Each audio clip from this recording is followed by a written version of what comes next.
अस्सलाम वालेकुम dear students. आज हमारा टॉपिक है tense. Today our topic is about tense. So the question arises, what is a tense? तो यह सवाल उठता है कि टेंस क्या होता है, व्हाट इज अ टेंस। अगर टेंस की बात करेंगे, टेंस एक वर्ड में से निकला है, दैट्स कॉल्ड टेम्पस।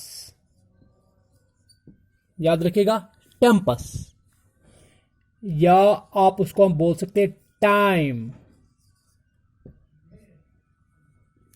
टेंस बोलो, टेम्पस बोलो या टाइम बोलो, एक ही बात है। या उर्दू में अगर हम इसको लिखेंगे तो हम लिख सकते हैं जमाना।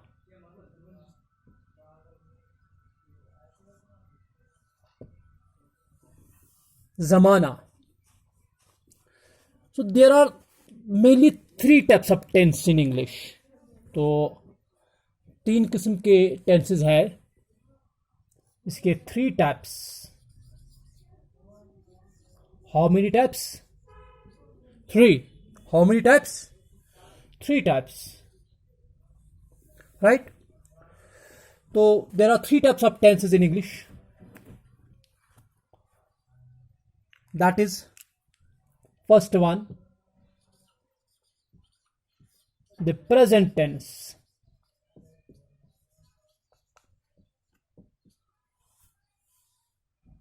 The present tense, इसको हम बोलते हैं जमाने जमाने हाल। जमाने हाल, that's the first one. Number two, the past tense.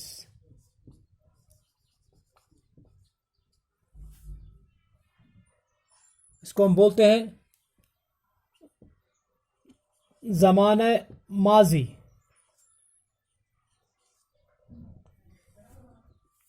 माजी का मतलब है गुजरा हुआ जमाना। माजी का मतलब है गुजरा हुआ जमाना। Third one is the future tense.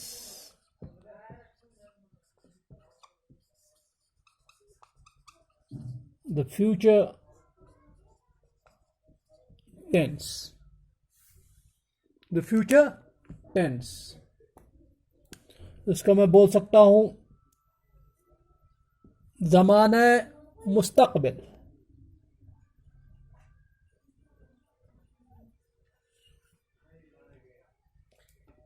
मुस्तकबिल, जमाने मुस्तकबिल। तो यह है हमारा future tense. What is it?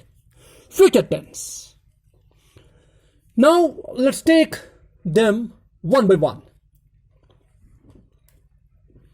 Dear students, अब अगर हम यहां मैं प्रेजेंट टेंस की बात करूंगा, पहला, let me take first one, the present tense. यही मैं ले रहा हूं, इसके बारे में भी मैंने आपको बताया, इसको बोलते हैं जमाने हाल। इट्स ऑल्सो सब डिवाइडेड इंटू फोर टाइप्स। इसके भी चार अकसाम है, इसकी भी चार किस्में हैं प्रेजेंट टेंस के। तो वो ही मैं अलग अलग डिस्कस करना चाहूंगा। तो इसके मैं चार लिख सकता हूं इधर। One, this is two, this is third one, and this is fourth one. Let me write these four here. तो ये प्रेजेंट टेंस की चार टाइप्स जो है, सबसे पहला मैं लिखूंगा इधर, छोटा छोटा मैं लिख रहा हूं, the simple present tense.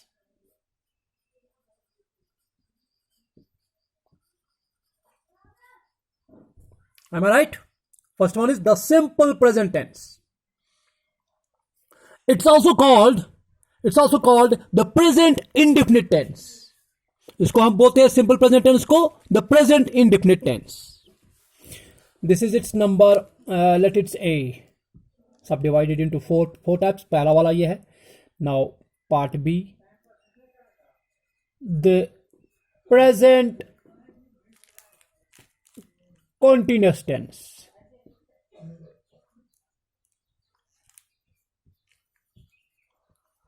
This is the second one, the present continuous tense. Please understand, the present continuous tense. It's also called the present progressive tense. याद रखिएगा, it's also called the present progressive tense. The present continuous tense is also called present progressive tense. अब आमतौर पर तो हम लिखते हैं continuous tense, लेकिन याद होना चाहिए कि इसमें इसका दूसरा नाम भी है the present progressive tense. Now part C, that is the present perfect tense.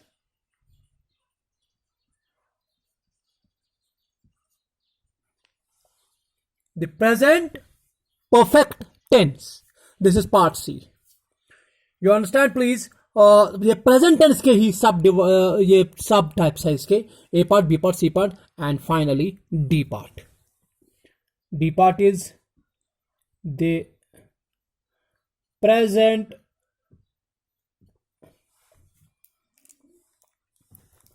perfect, the present perfect continuous tense. This is fourth one. Fourth one is the present perfect continuous tense. So you see there are four subtypes of present tense. Part number A, the simple present tense. Part number B, the present continuous tense. Part number C, the present perfect tense. And finally the part number D, the present perfect continuous tense. तो हम ये एक एक करके discuss कर रहे हैं इसी प्रेजेंट टेंस के types. Same is the case for past tense and future tense. अभी जरा गौर से देखिए, जरा इसको अंडरस्टैंड कीजिए. यहां मैं सिर्फ एक वर्ड को करूंगा रिप्लेस. ये प्रेजेंट जहां लिखा है आप समझ लीजिए वहां आप पास्ट लिखिए. जहां जहां प्रेजेंट लिखा है वहां पास्ट लिखिए. If I write for past tense, that has got four types also. इसमें भी चार types है. How many? four types. तो यहां मैं आपको इसी तरह बताना चाहता हूं कि पास्ट टेंस के भी फोर सब टाइप्स है. जिस तरह मैंने बताया द प्रेजेंट टेंस, इसी तरह मैं बोलूंगा the past tense. It has four types. The simple past tense, the past continuous tense, the past perfect tense, the past perfect continuous tense. Right. तो मैंने आपको यह समझाया, प्रेजेंट के बदले आप यहां पास्ट लिखिए, बाकी वही. Right. In the same way इसी पास्ट को अगर आपने पास्ट इधर लिखा, यहां आप लिख सकते हैं फ्यूचर. मान लीजिए मैंने लिखा है फ्यूचर. क्या लिखा मैंने? फ्यूचर. तो प्रेजेंट की जगह मैं बता रहा हूं फ्यूचर लिखिए. The future tense, the future tense लिखिए. मैं यहां लिखता हूं फ्यूचर. फिर आप खुद समझाएंगे कि सर क्या बोल रहे हैं. द फ्यूचर टेंस, तो फ्यूचर यहां लिखा मैंने, तो यहां इस प्रेजेंट की जगह आप फ्यूचर लिख सकते हैं. यहां आप फ्यूचर लिख सकते हैं. ये लिख लीजिए यहां फ्यूचर. यहां भी आप लिख सकते हैं फ्यूचर.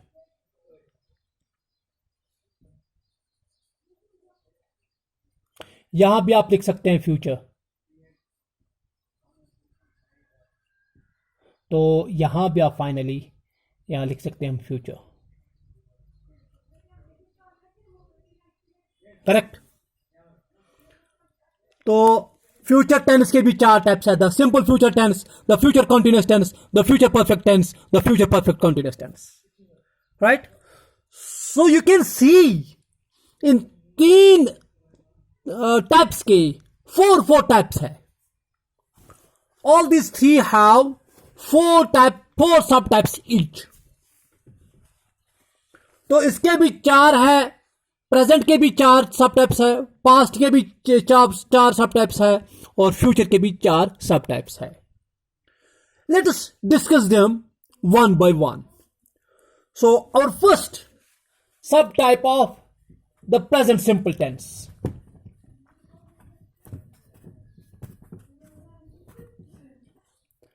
तो फर्स्ट सब टाइप हम प्रेजेंट टेंस का, first one a simple present, the simple present tense.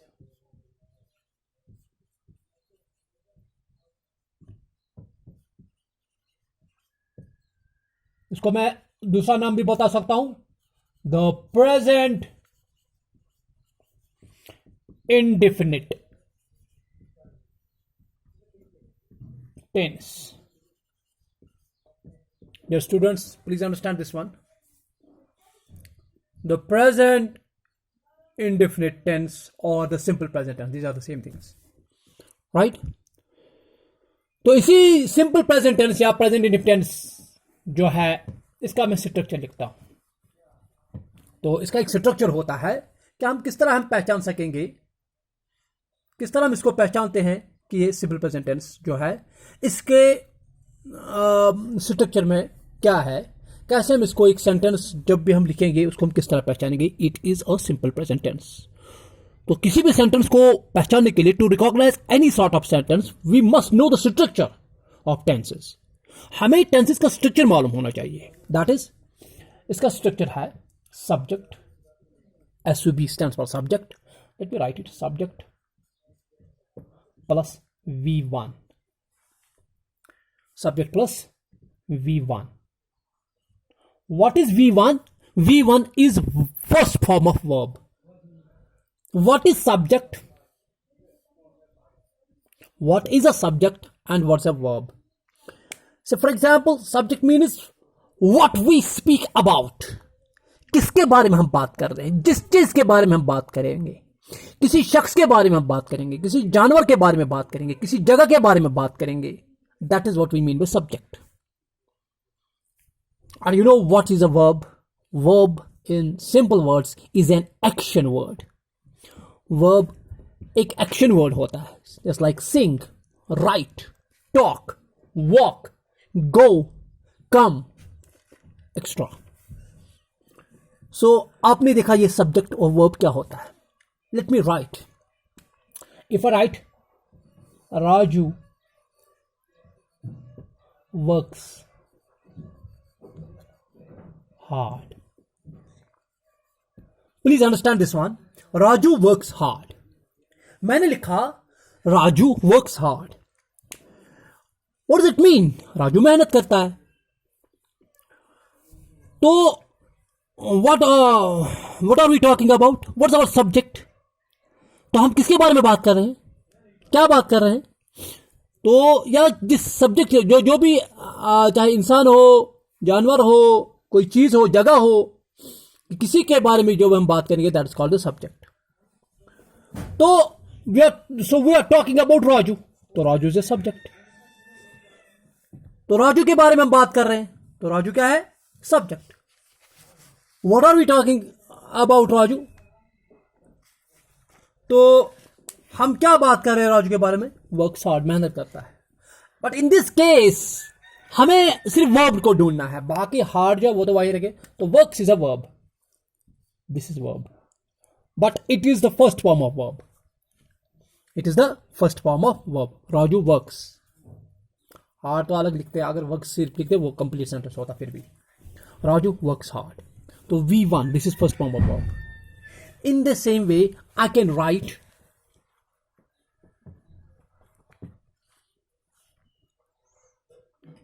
I work hard. If I write like this, I work hard. See, I, ये subject हो गया. This is the verb. ये verb है. But for first form of verb, याद रखिएगा. Present form of verb. First form of verb. Right? One more. if anybody writes she loves her mother, she, this is the subject here, loves, this is the verb, first form of verb. हमारा tense जहां तक काम करता है, tense works up to verb, then after जो भी pronoun हो, object हो, वो आगे जाता है, उसको वो तो चेंज होगा नहीं, तो हमारा जो टेंस जो है, टेंस का स्ट्रक्चर जो है वो यहाँ तक आ जाता है, वर्ब तक। उसके बाद जो भी वर्ड्स आ जाते हैं वो वही रहते हैं, यहाँ तक, वर्ब तक ही हमारा टेंस का स्ट्रक्चर होता है। तो शी लव्स हर मदर, अब यहाँ हर को हिज नहीं बनेगा, मदर को फादर नहीं बनेगा, ऐसे ही नो, वो तो वैसे ही रहेंगे। If you want to change it also, she loves her mother, तो लव्स तक हमारा स्ट्रक्चर जो है टेंस का वो यहाँ तक चलता है, right. Subject plus verb 1। Now please understand, यहाँ एक चीज आपको मैं समझाना चाहता हूं। मैंने आपको लिखवाया सब्जेक्ट प्लस V1, याद रखेगा, he, she, it and singular subject, इनके साथ आता है, प्लीज इनके साथ आता है, याद रखेगा, plural verb, plural verb. How can we understand it's a plural? We are talking about a plural verb. हमें कैसे पता चलेगा कि हम plural verb की बात कर रहे हैं? अभी अगर आपको याद होगा, मैंने अभी लिखा है आपको, he works hard, he works। इसी तरह Raju works,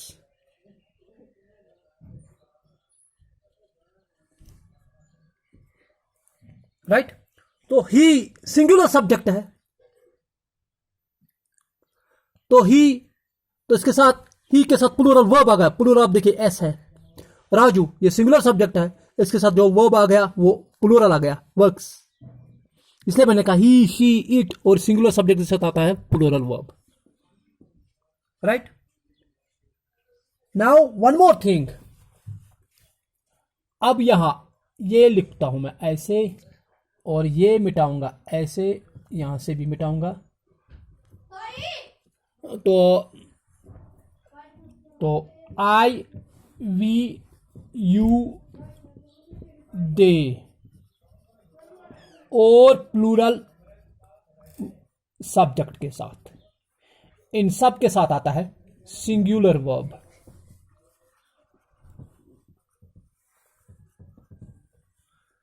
I we you they या प्लूरल सब्जेक्ट होगा, इनके साथ आता है singular verb. So let me write an example here, please understand. इसको जरा गौर देखिए, अभी मैंने लिखा वर्क्स, मैं लिखूंगा I work, plural subject means boys work, दे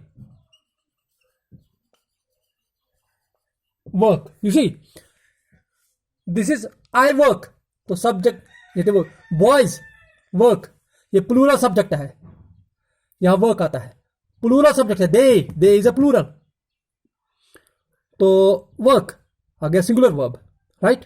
तो सिंगुलर वर्ब यहां देखिए, आप गौर से देखिए, सिर्फ आई में ये रूल नहीं जाता है कि अगर मैं बताऊंगा सब्जेक्ट सब सिंगुलर हो, वर्ब आ जाता है plural. If I say when subject is singular, verb is plural, when subject is plural, verb is singular, तो इसका अपोजिट आ जाता है। लेकिन सिर्फ आई में रूल नहीं आता है, ये आई खुद सिंगुलर है और वर्ब भी सिंगुलर है, बाकी में ये आएगा except I. When subject is singular, verb is plural, when subject is plural, verb is singular, right. But in this case I जो है इट्स एन एक्सेप्शन, आई में आई खुद सिंगुलर भी है, वर्ब भी सिंगुलर है, in I work, right? You got it? Now, in order to go for negative sentences and interrogative sentences of these, let's do them. Now, let's see the examples here. ये देखिए, I work hard. मुझे इसका negative बनाना है. I have to make negative of this sentence. I work hard.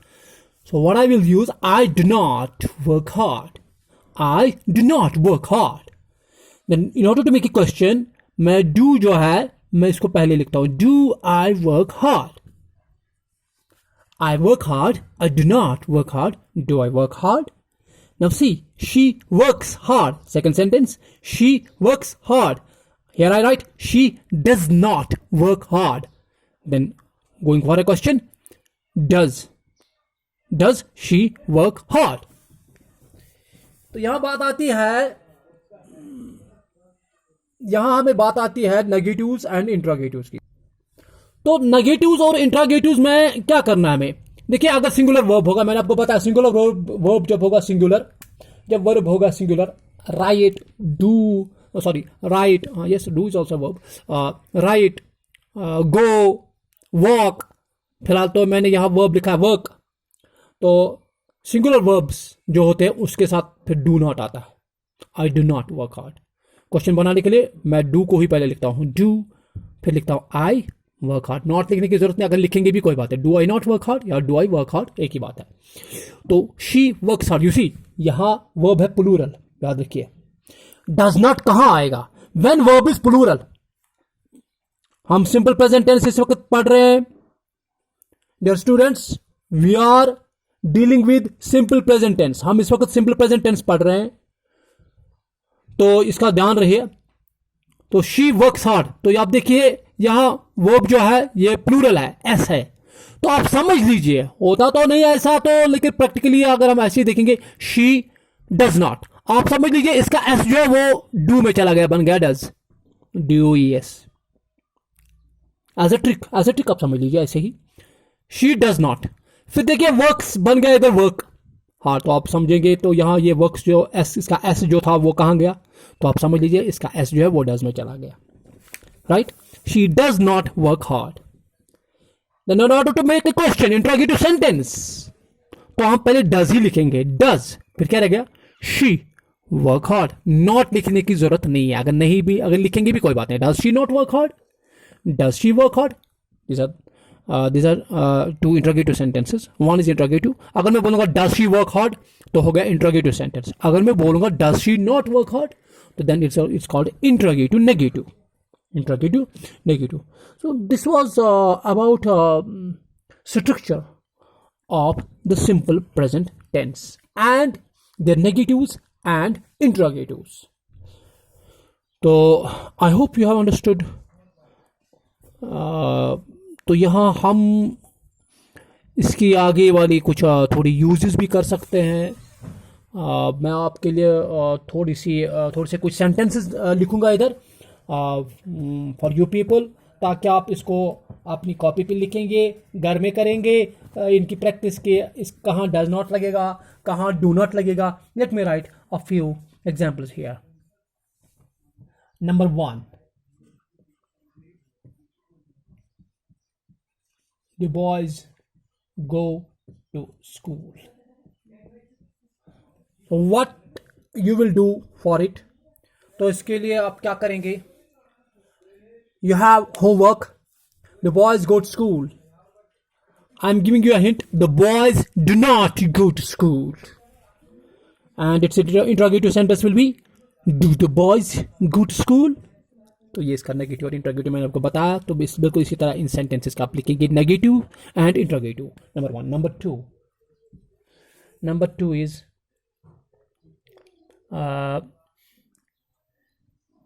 they play football. You are going to make negatives and interrogatives of these. Number 3 is he loves his country. Number 4,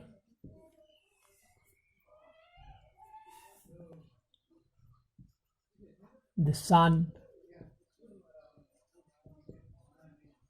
rises in the east. The sun rises in the east. Number 5. Number 5 is I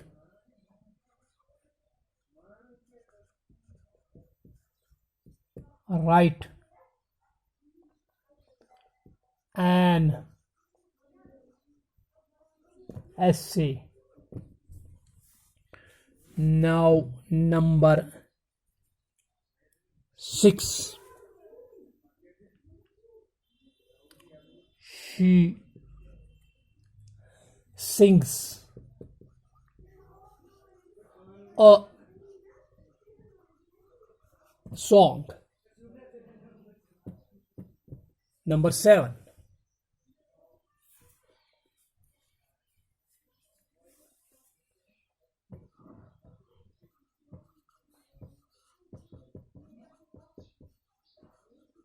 You finish your work. These are the sentences. तो ये कुछ ऐसे sentence है जिनका आप लोगों को बनाना है negative and interrogative sentences, right. तो जो आप लोगों को इसको चेंज करना है नेगेटिव्स और इंट्रोगेटिव्स में. So this is homework for you people. So you understand them, you watch this video very closely and very attentively. तो इसको आप अंडरस्टैंड कीजिए और इन सेंटेंसेस को, इन सारे सेंटेंस को आप नेगेटिव्स और इंट्रोगेटिव्स बनाएंगे घर में और अच्छी तरह से इसको पढ़ेंगे, समझेंगे, तो ताकि आपको पूरी तरह से ये सिंपल प्रेजेंट टेंस का स्ट्रक्चर जो है वो समझ में आ जाए. फिलहाल आज के लिए इतना ही है. आगे हम आपको वीडियो भेजा करेंगे ताकि आप ये वन बाय वन सारे जो टेंसेस जो है इनके टाइप्स, इनकी यूजेस, इनको पढ़ेंगे, इनका स्ट्रक्चर पढ़ेंगे, इनके एग्जाम्पल्स को देखेंगे. तो वो मैं इन्हीं वीडियोस के दौरान मैं आपको भेजा करूँगा. So keep studying and concentrate on your studies or stay safe. Thank you very much.